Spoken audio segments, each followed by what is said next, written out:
So cybersecurity 101. So what are we going to be talking about today? First of all, we're just going to talk about why cybersecurity is important. I'm sure you know why, but we're just going to go over some facts and some information about that.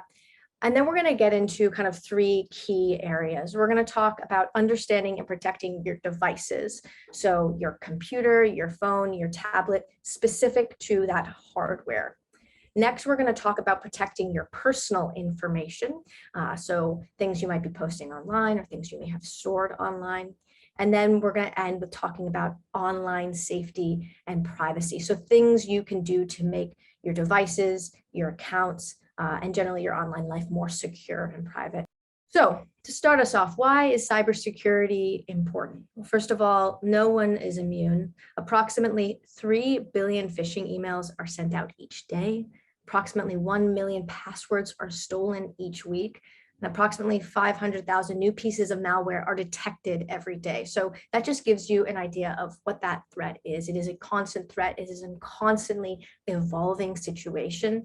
And so it's really important that we keep on top of it and that we're aware of what's going on, what the newest threats are, and also that we engage with cybersecurity softwares that are on the lookout and constantly protecting us from those new threats.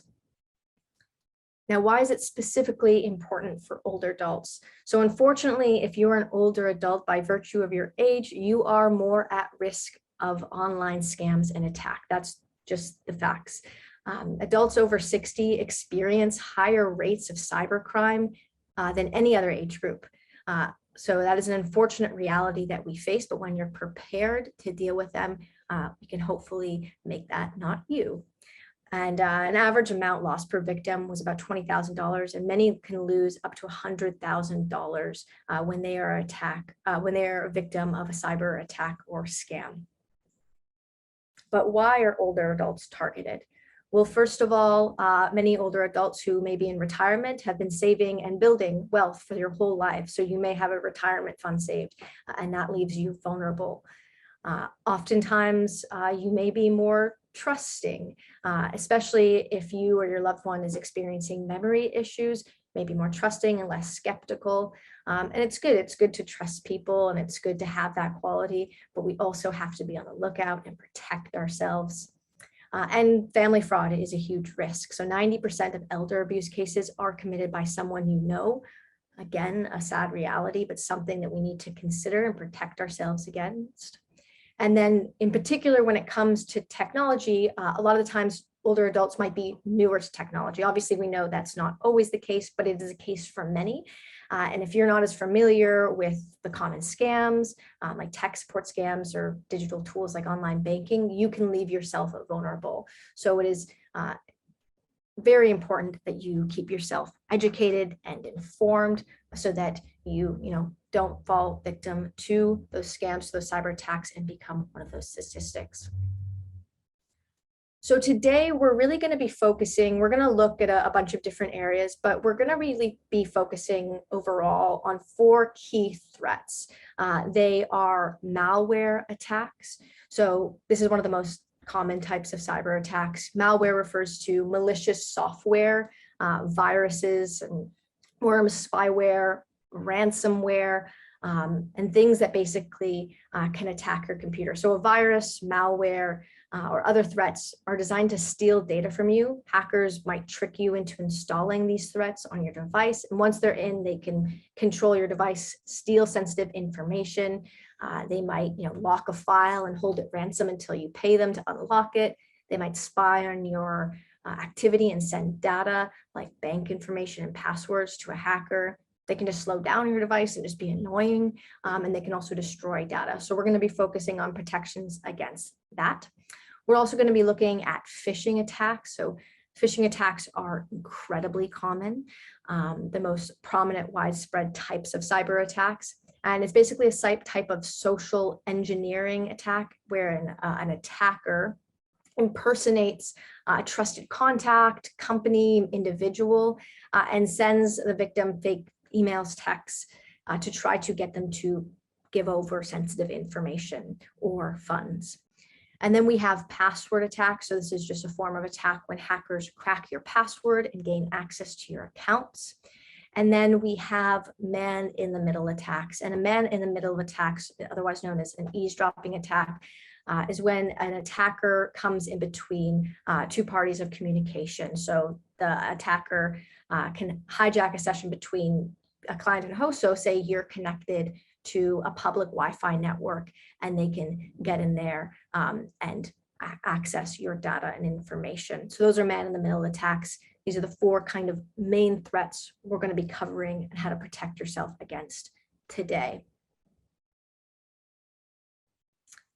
So we're going to start off by protecting your devices. So your security approach generally should be the same for every device, but there might be certain things that you want to pay particular attention to with your individual devices, whether you have a phone, a tablet, or a computer. So we're going to talk about each. So obviously all devices, so we said, face the threat of viruses and malware designed to steal your data. And they can do all sorts of things, destroy your data, steal your data, hold it ransom, as we talked about. But the other thing is your device itself is valuable. And if it's stolen, your information can also be stolen along with it. So it's important to recognize that and protect it against that sort of situation. And even with all of their safeguards in place, something as innocent as using public library Wi-Fi can put your device at risk. So there's a lot of general threats out there that can put your device at risk, but we're going to talk about each one individually. So let's start with smartphones. Smartphones do have some particular or specific risks to them.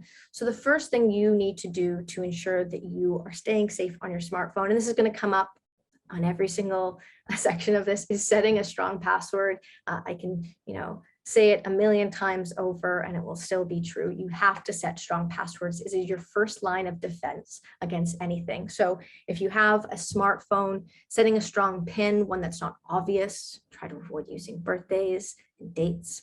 And also using other authenticating factors. So oftentimes with smartphones, we may have access to maybe a fingerprint as well, maybe face identification, and using these additional factors can help keep our phone more safe, especially if we use them to protect sensitive applications.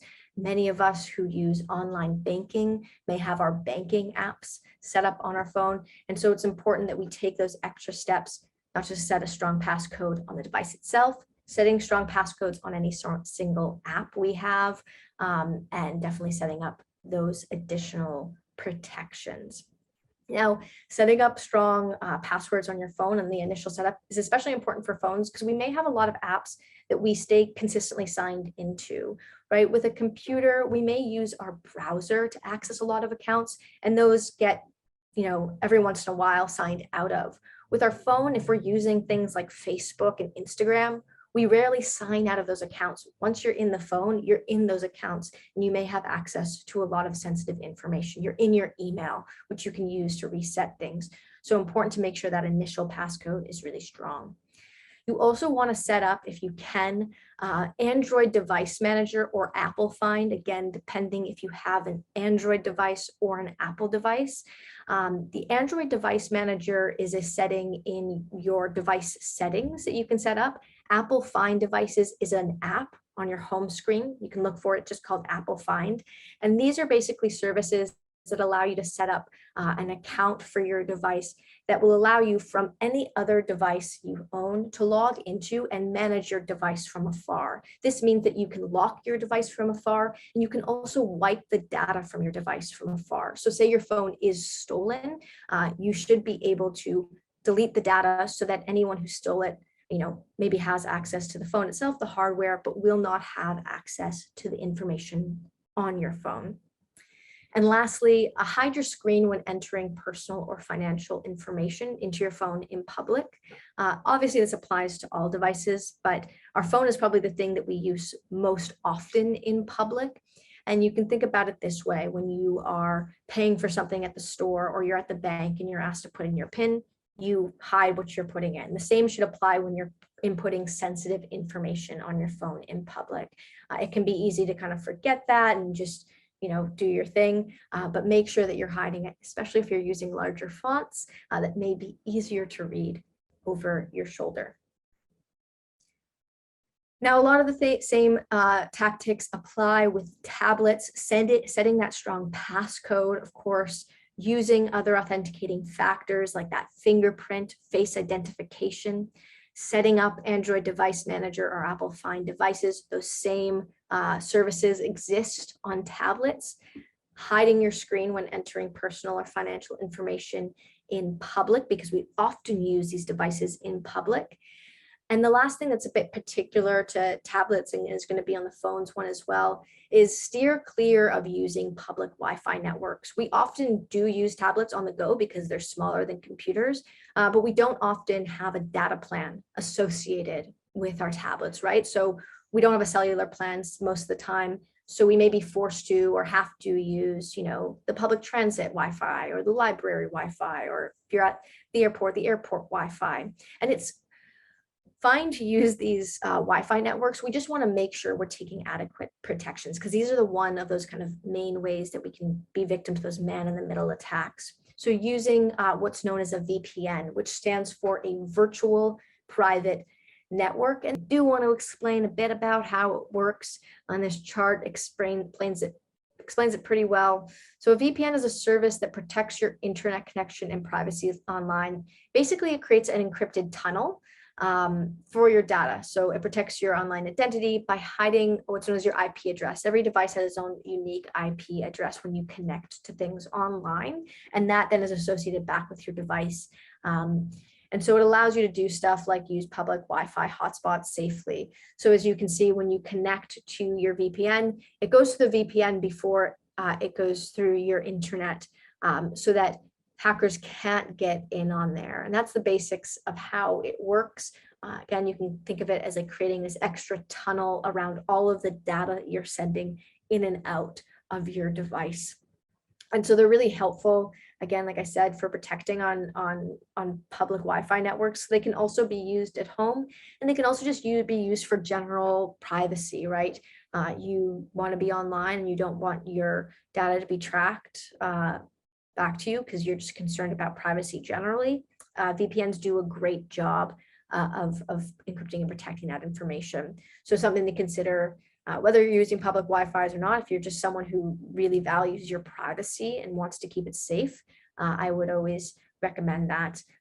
Again, you can use them as attached to an antivirus software. There are a lot of free options. Hotspot Shield is the one I use. It's Aura's, and you can use a free version of that to a limited capacity. So that's available out there.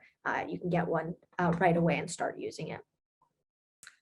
Now, when it comes to computers, consider using antivirus software. Now, you can use antivirus software on phones and tablets as well, but I'd say it is definitely more of a necessity on computers than it is on phones and tablets. Some may argue with me, but our phones and tablets, we tend to update much more often. We're also using a lot more applications downloaded directly from app stores on those devices. When we're using computers, that is definitely something that I would more highly consider using antivirus software, especially because of some of the other threats we have kind of listed down here. So being aware of unsafe downloads. When we're downloading things on our computer, we may be using a built-in app store on our device, but more often than not, when we're downloading new softwares, we're downloading them from our internet browser. And so we don't have that added protection of kind of the validation of the Apple App Store or Google Play Store, which does provide another kind of layer to protection. If we're downloading straight from an internet browser, that does put us more at risk. So using an antivirus and then just being really considerate when you are downloading things online. It's also really important to use a modern web browser. Again, this is not something that we're really thinking about as much on phones and tablets, as they are modern devices and they already are equipped with pretty modern web browsers. But if you have an older computer and you're still using Internet Explorer, you may want to consider updating to Microsoft Edge, Firefox, or Google Chrome, which have the most up-to-date kind of safety standards and protections. Also, don't use unknown USBs or other external devices. Now, this one might seem silly, but you never know if you find an unfamiliar USB in your bag and you plug it in because you assume it's yours. It may not be. So if you do not recognize it, do not plug it into your computer. This is also true for chargers. If it's not yours and you found it and you're not sure where it came from, don't plug it in. Again, this can apply to phones and tablets too, but it more regularly, we're talking about USB plugs, which are mostly used in computers. And as with tablets, steer clear of public Wi-Fi networks. And if you do use them, make sure that you make use of a VPN, a virtual private network. And then just some general rules. Again, I know I said this was specific to computers, but just check if you need antivirus software and download it. You can check this out by asking Best Buy or the Apple Store, whoever you're buying your device from, and see if they recommend it. They will really know best from device to device because different devices, depending on the software they're running and even the hardware, they might be vulnerable to different threats. And so you really want to ask the people who know best, is it advisable on this particular computer with this particular operating system to download additional antivirus? And a lot of devices might come with their own, so it may not be necessary. And always keep your software up to date, always, whether it's your antivirus software or just your general device software. As soon as you see that option come up to update it, update it. Oftentimes when we're getting updates on our phone or our computer, it's not really going to change much about how we're actually interacting with our system. Most of the time, those updates are for security protocols. They're to keep us safe. They're to keep up with new threats that might be out there. So do be sure to download those as soon as you have the time to when they come up. And if I kept saying create strong passwords. If you have issues remembering your passwords, I do, and making sure that you create varied passwords and all of that. Protect them by using a password manager. Don't save them to the device or the browser. We'll talk a bit more about that, but consider using a password manager. You can use them across devices too, which makes it really easy if you're using a phone to tablet to computer to manage those passwords and those accounts. And so it's not only a great tool for protecting your information, but it is a great tool for keeping your information organized and your accounts organized, so you're not constantly having to reset your password because you're not logged in on your computer and you can't remember it, right? So those are some general rules for protecting the actual device itself. The next thing we're going to talk about is protecting your personal information. Now, it is also important not only to protect, the device in its own right, but to protect your personal information. With a social security or insurance number, hackers can steal your identity and credit. With a credit card or bank account number, they can steal your money. And we may be engaging in e-commerce online, which puts us at a threat, but just any sort of information we have online, any sort of personal information can put us at risk of this. So it's important to think about it. Now, 4 rules for protecting your information. Again, I said it was going to come up again. Create strong passwords, your #1 protection against anything.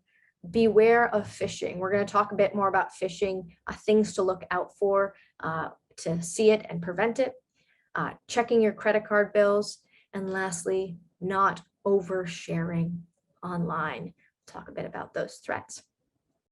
So first things first, creating a strong password is your first line of defense when it comes to protecting your accounts online. And whether it's something innocuous seeming like a Pinterest account or something more serious like a bank account, it is equally important to set strong passwords to protect your accounts. One weak account may make others more vulnerable, right? Because there may be commonalities in passwords or whatever it is. So you have to make sure that all your accounts, regardless of how silly it seems, are secure. That being said, passphrases are better than passwords. And I have some examples down here on the screen. So the first one that I have crossed out is an example of a password, and a very weak password, Skippy123 ! Now this password may fit into most account setup's requirement of a password. You're probably familiar with this. You sign up for an account and they say you need to include a capital, a lowercase, a number, and a symbol. This fulfills all of them, though it is an incredibly weak password. I'm going to assume Skippy is the name of, someone's pet, and then 1, 2, 3 and an exclamation mark. But that's not the only thing that's kind of wrong with this password, other than it being short and simple and easily guessable if someone knows any basic information about you. The other thing that's wrong with it is that it uses a capital letter at the beginning, ends with numbers and the symbols, which is a very common combination of things to do. Everyone does this, put the capital, and then the year, and then, the exclamation mark at the end. That everyone has that password. And so we want to steer clear of it. Instead, use passphrases. So these can be random sentences that seem simple enough to you, but are going to be really hard for people to guess. In our example here, I wrote, I like mint ice cream. It's super random, and it's long. And the longer the password, the better. It's going to be harder for people to crack. They're gonna, they're not going to get it the longer it is. So long passwords are great. The other thing I did here, which is advisable, you can do this to the degree which it's helpful to you, is incorporating numbers and symbols and different cases of lettering within the sentence, not plopping them on the beginning or the end, which is the more obvious choice, putting them throughout. So capitalizing the second L, using a 3 instead of the E, using an exclamation mark instead of the I on ice cream. That is an example of a stronger password. It is not too difficult to memorize, hopefully, but if it is, you can save it, not to your browser device, but to a password manager. That is always an option. And then you can just create one super strong password and leave the rest to the password manager to look after. But to reiterate, don't save those passwords. Now, if you're not sure what I mean by not saving your password to your device or your browser, this is what I'm talking about. If you've ever seen this, if you've ever logged on to a new account on your device, you may see this pop-up come down that says, would you like to save this login? This is what I mean by saving your password to your browser. And it can be really tempting and easy to just click that save button. The same kind of thing sometimes pops up around entering credit card information and stuff like that as well. So it's really easy to save this, but where you can, click don't save. If there's the option like there is in this example where you can click the arrow and click never save, go ahead and do that. Remove the temptation for yourself. I'm guilty of saving passwords. I've since gone through and deleted them from my browser, but it is so much, it seems easier in the moment, but it may come at a cost later. So do avoid this where possible. As I said, instead use a password manager. If you have an existing anti-software, chances are it already comes with one. If you don't, and you want also the VPN, you might as well go for a package and get all of that in one to keep yourself safe. And oftentimes password managers can do a couple things for you. They can suggest passwords to you, so you don't even have to think about the passwords at all. It will suggest them, save them, you're good and done. Password managers can also alert you if passwords are compromised. So not only do they keep your current password safe, they let you know if they're compromised for other breaches and let you know when it's time to maybe change them.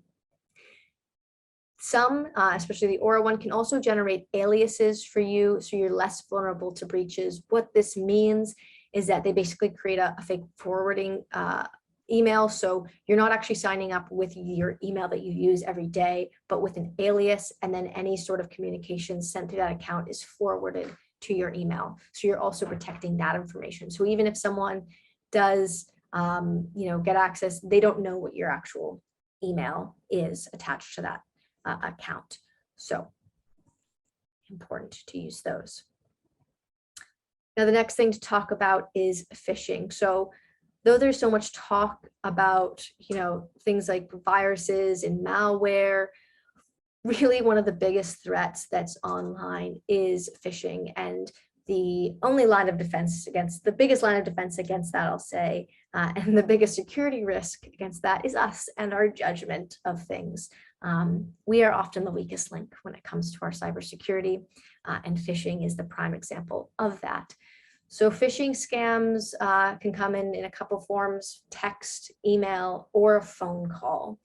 And so when it comes to this, unfortunately, at this point, none of those lines of communication are immune. So we should always be suspicious about any unsolicited calls, emails, or texts we receive. But we also need to be aware that hackers can be, not always, can be sophisticated.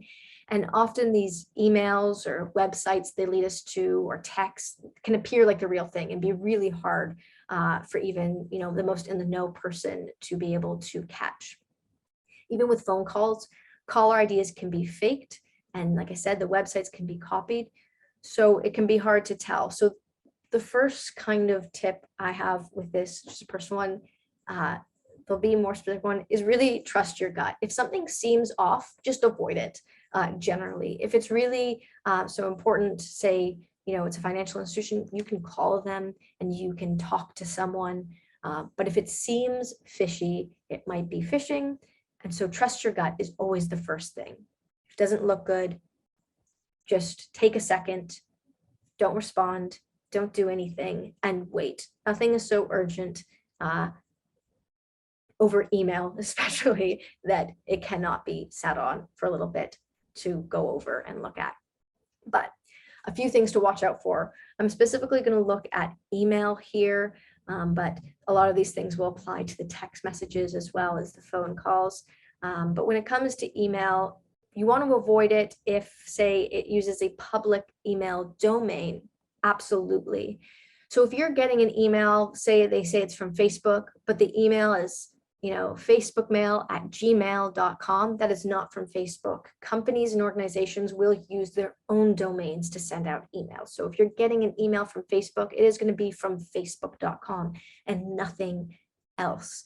So check if they're using public domains, but also check if a domain is misspelled. They may get pretty close. They may send you something from mail@facebook.com, right? So you really have to be careful and look at it. And sometimes the name itself will not match the address. So it may say it's from Facebook, and then you look at the actual email address it's sent from, and it will be something different. We'll see what that looks like in this example over here in a second when I make it full screen. Another thing to always look out for, and again, this is true for text messages, it is true for emails as well, it's poorly written and contains many grammatical errors. As we talked about at the beginning, so many of these emails go out every day. They don't necessarily have time to grammatically check everyone. They're just counting on volume and for someone to not be paying close enough attention and go for it. So look for that. The other thing is that a lot of these emails may not be coming from within the US or Canada and may be coming from a country that speaks a different language. And so that may be the thing as well. That's quite common. So look out for that. If the grammar is bad or there's misspellings, that's another sign. If it includes any sort of suspicious attachments or links, and it's really pointing you towards clicking those, so it's like you have to click on this link, and it puts it in multiple spots, that is another telltale sign. Or if it contains an attachment but has no other reference to the attachment, that's a suspicious thing. They're just counting on you accidentally clicking on it. And the last thing, and this is again true across the board, is a strong sense of urgency in the messaging. That is because they want to scare you. They don't want you to think, because the second you think, you'll realize that something is off. So they're pushing to have you not think, to have you in fear, so that you will just go for it. So here's an example of one of these emails. So we'll just go through it to look at it. So first of all, it starts off with the subject. There's an issue with your American Express account. We can see just below as well, right here, it says this message was sent with high importance. So right away, that urgency that we talked about. But another thing we can look at, if you can see, is it says the name is American Express, but the email is administracion@pentagon-seguridad.cl. So that is not from an American Express email. That is just a random email, right? So that's an obvious giveaway there. But then we have other things like, it's not bad, but the logo is just not quite right. That is not exactly the American Express logo, so little differences there. And then we get into this: due to your activities on your account, we place a temporary suspension until you verify your account. You need to review your information with us now. So again, making it really urgent. We go down here, click to review your account now. Again, it's putting urgency on the clicking of a link. They're saying do it now. And then there's this sentence right below that button: for the security of your account, we advise not to notify your account password to anyone. Such as a blatant grammatical error there. That sentence makes not really any sense. So there's another telltale sign. And then just the sign off is a bit off. Sincerely, American Express Company.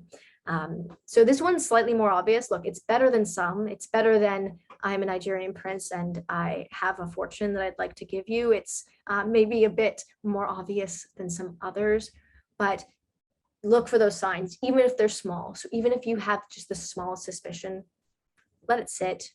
You don't need to respond. Nothing in email can ever be that urgent, right? So let it sit. But the same practices also apply to texts and phone calls. And obviously phone calls can be a bit more alarming because there is that sense of, can be more push that sense of urgency. We always have to take a breath and think about it and not fall for that fear, and go from there. And we'll talk a bit about those phone calls too in a second. Now, the next thing that's really important is check your account statements. This is always important, especially if you're engaging in online shopping or e-commerce. You need to check your statements regularly to check for signs of identity theft, like strange charges on account charges or accounts you don't recognize. Now, if you haven't already, setting up your online banking profile can make it way easier to stay up to date on purchase on your accounts. If you're just getting a monthly statement, you may not realize until it's a bit too late. Having an online banking account allows you to check those statements at any time. So you could always be up to date. Now, if that's something you're not comfortable with or familiar with, I do urge you to check out our videos on online banking. But if you still feel uncomfortable setting up your online banking account, go to your local branch and have them walk you through it there. That might be the best way to do it, to make sure that you understand it, you understand the processes, and you're comfortable doing so. Because if you can do that and keep that account safe, it can actually improve your account security because you're more on top of and aware of what is going on. That being said, additionally, there are protection services, again, like Aura, that can monitor your credit card and bank statements and alert you to signs of fraud. So you don't have to go it alone. There are services there that are available to help you keep track of these things and make sure you are safe.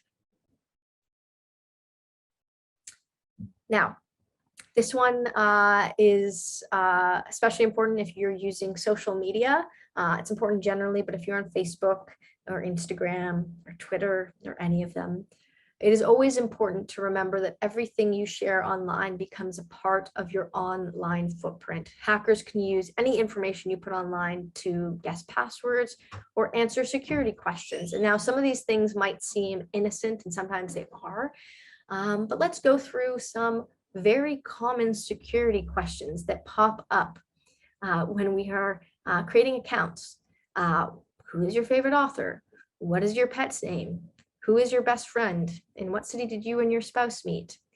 And then I literally just went on Instagram yesterday, went through some stuff, some random accounts, and found these 3 posts. So the first one is of a dog and a cat, and it has a caption that references both of these animals. I now know the cat's name is Pan and the dog's name is Henry.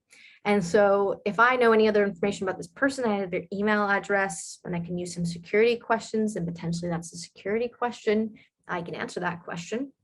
Here's another one. I'm in Denver with my BFF, and then she tags that person, so I can go to that person's profile and know their name. I can know information about them, about their friendship. And so if any questions come up, where do you and your best friend meet? Who is your best friend? I can answer that question.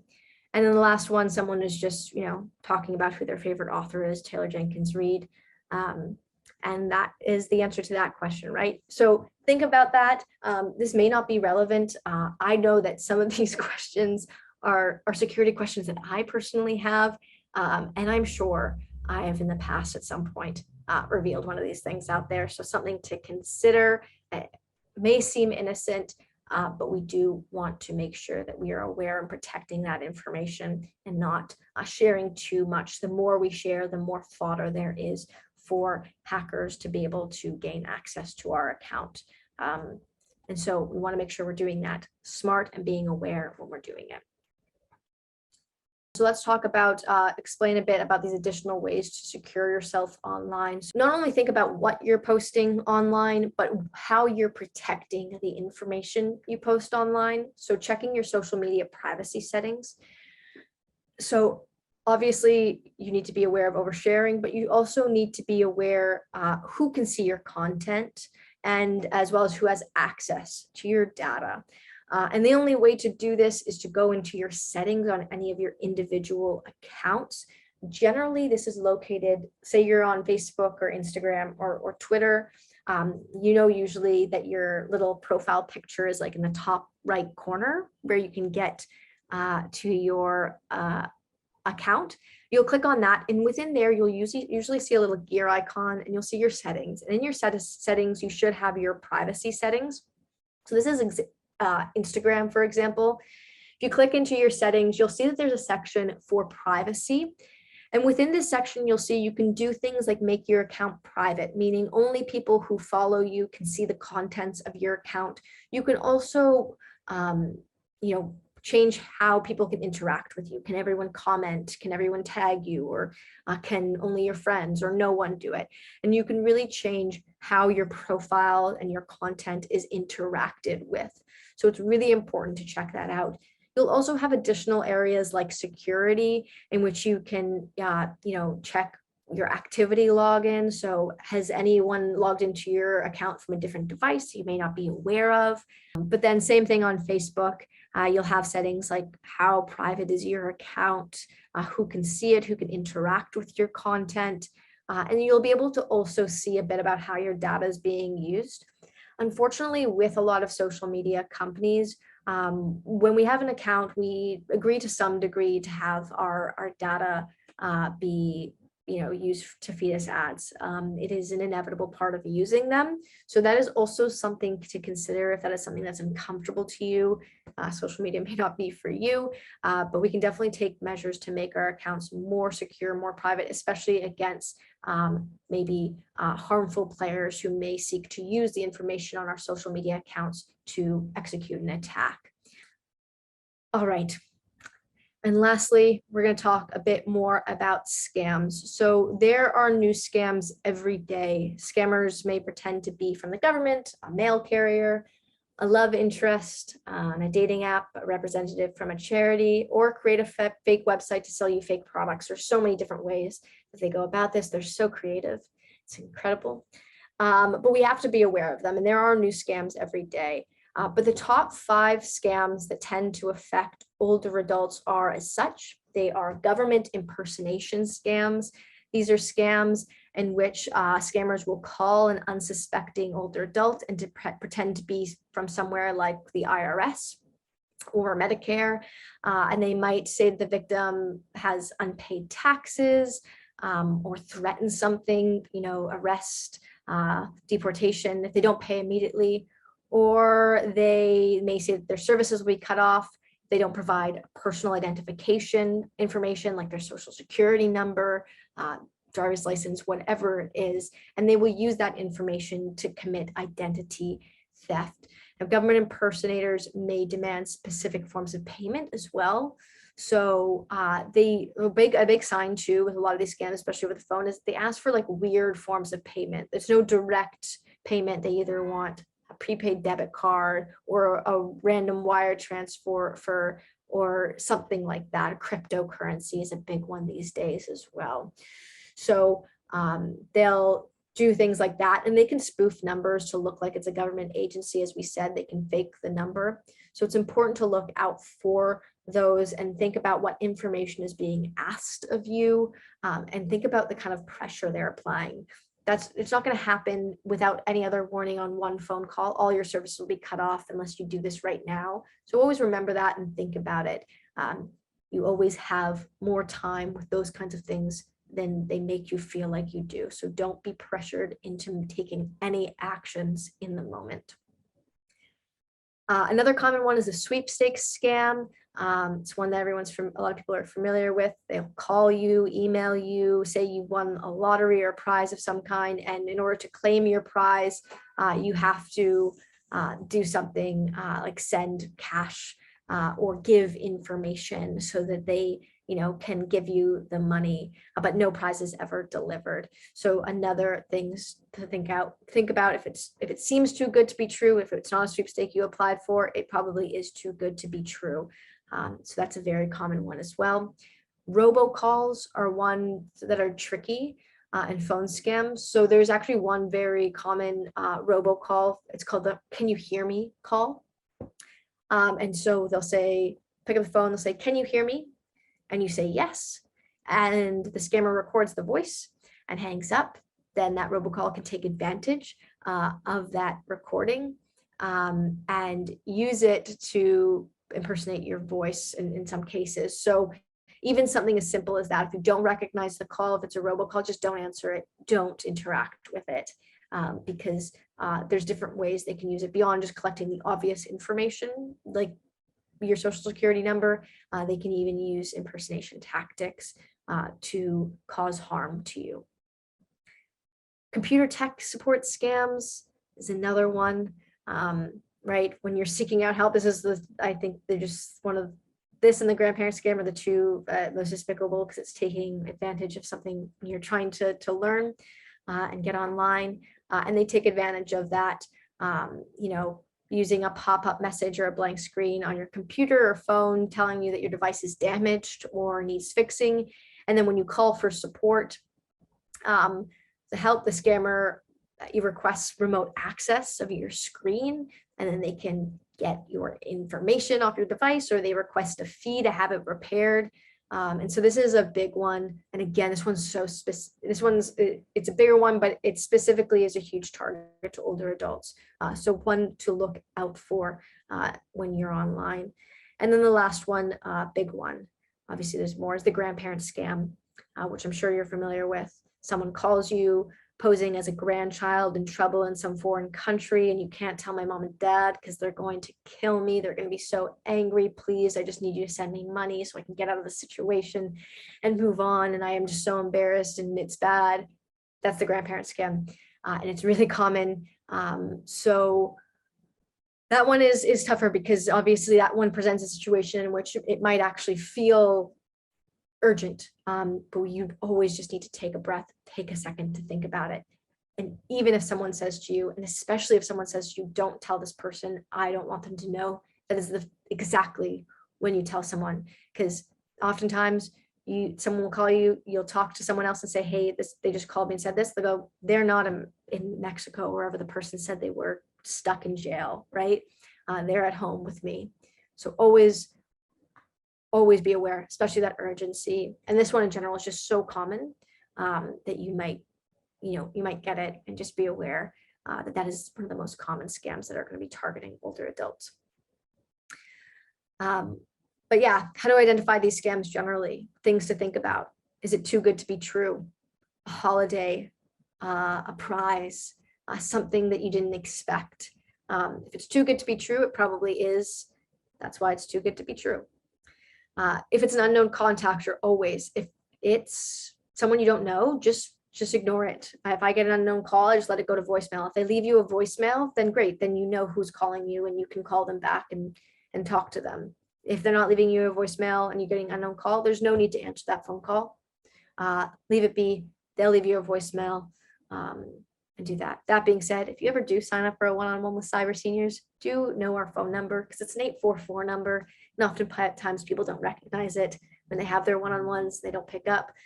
So in that case, make sure that number's written down so you know to recognize our phone number when we call, because that 844 number does and should set alarm bells ringing for you, but it's the best way for us to create an easily accessible phone number. But anyway, if you feel suspicious, you're not dealing with a real company. Trust your gut, right? Always trust your gut. If you feel weird about it, it's probably weird. There's nothing wrong. You're an adult. You've had a life of experience. I'm sure your senses are better than mine when it comes to those things. So if it seems suspicious, it probably is. And again, just take a step back, think about it, use your common sense. Don't act too fast. They're asking for money fast. Again, that urgency. Again, they ask you to pay in an unusual way, crypto, a gift card, something like that. If they ask you to give away personal information that doesn't seem necessary, that wouldn't necessarily be used, just again, take a second to think about that. Do they need that information to do this thing? Or is that something they're just asking for no reason? And lastly, you have no written confirmation of what's been agreed to, especially when it comes to like buying stuff online. Always make sure that there's some sort of written confirmation before you agree to anything, even things that end up being legitimate. You always want written confirmation, and people should provide that. So, as I said, scams, new ones coming up all the time. So please do keep yourself informed about the latest scams through reputable sources. Aura does a great job of updating scams from their blog, so you can see what the latest scams are. And we'll have more sessions throughout the year of different types of scams. So if you keep coming back to these sessions, we'll keep teaching you about them. But for now, this was just a great overview, hopefully a great one, of some cybersecurity stuff.